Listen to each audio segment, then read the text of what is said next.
All right. March Madness, round one, finale. Take one.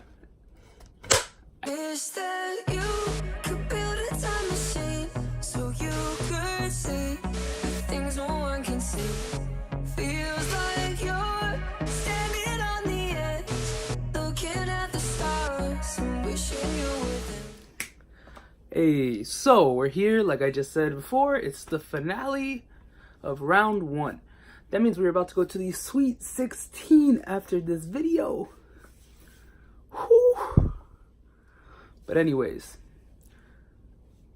I'm really intrigued with the randomized seeds that I received for this end of the bracket, because one of them's difficult, one of them's, I like them both, so one of them's like that, and the other one is just simple, it's easy.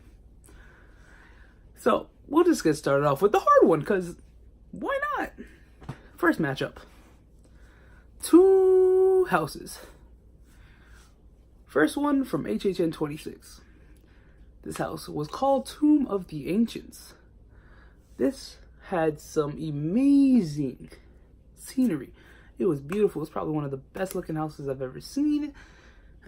I liked how everything was run down. You were basically going through the ruins. It was amazing. A lot of people love this house. This was actually Nico. You guys know Nico. You know, if you don't know Nico, watch any of my videos. He's there.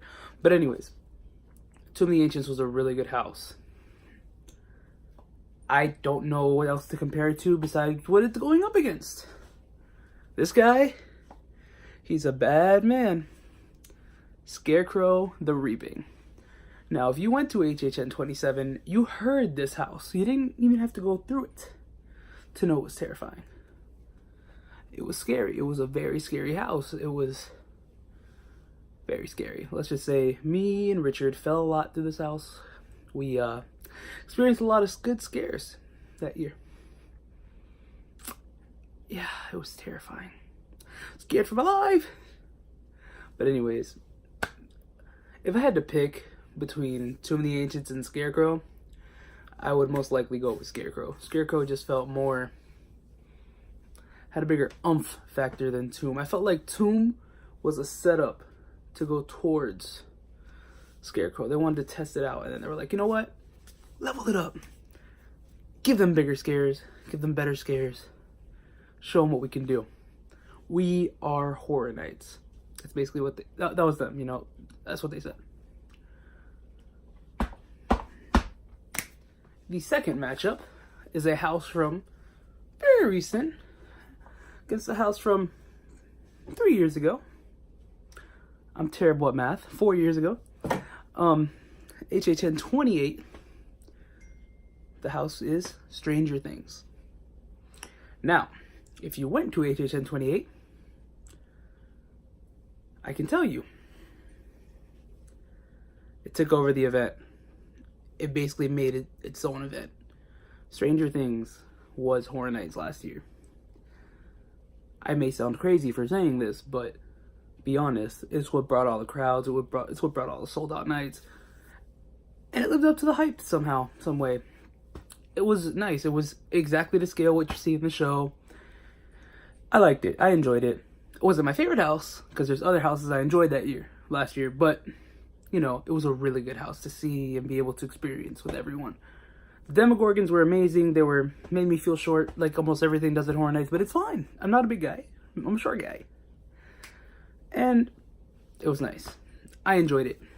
But its opponent, something I enjoyed a lot. Asylum in Wonderland 3D.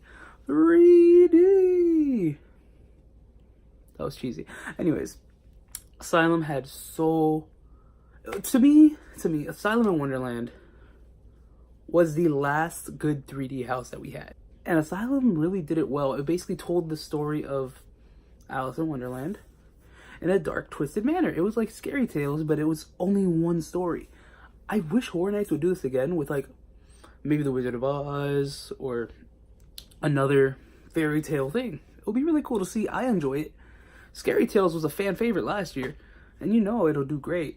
But if I had to pick between Stranger Things and Asylum and Wonderland 3D, I'm gonna have to go with the man that took all the records. The myth. The legend. Stranger Things. Okay. I know I just turned it a little bit upside down, but it's fine.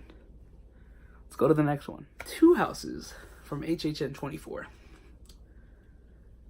Neither of them were my favorite from that year.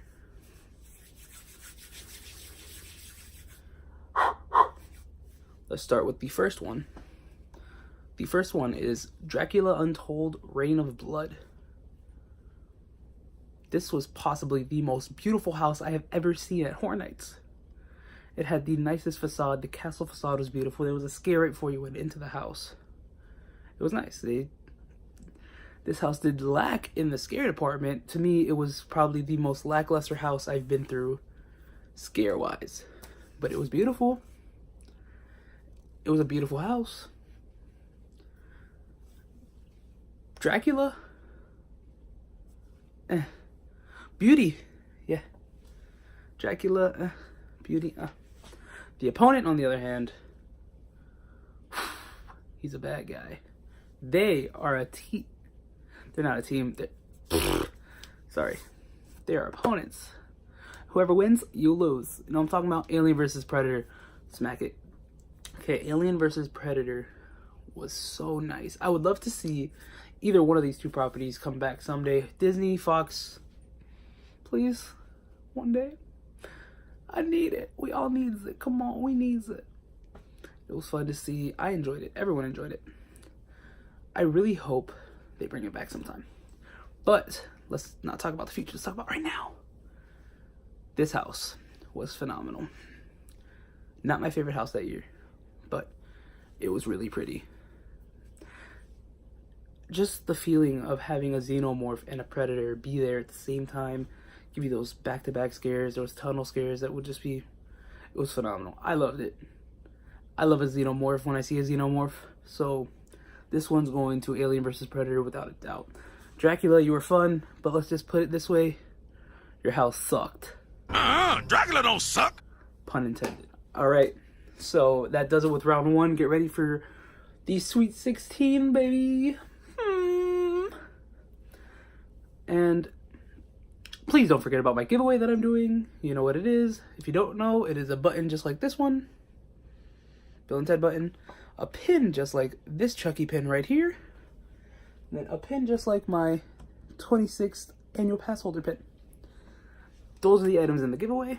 I hope you guys enjoy these videos, and I hope I can start something here with everyone else.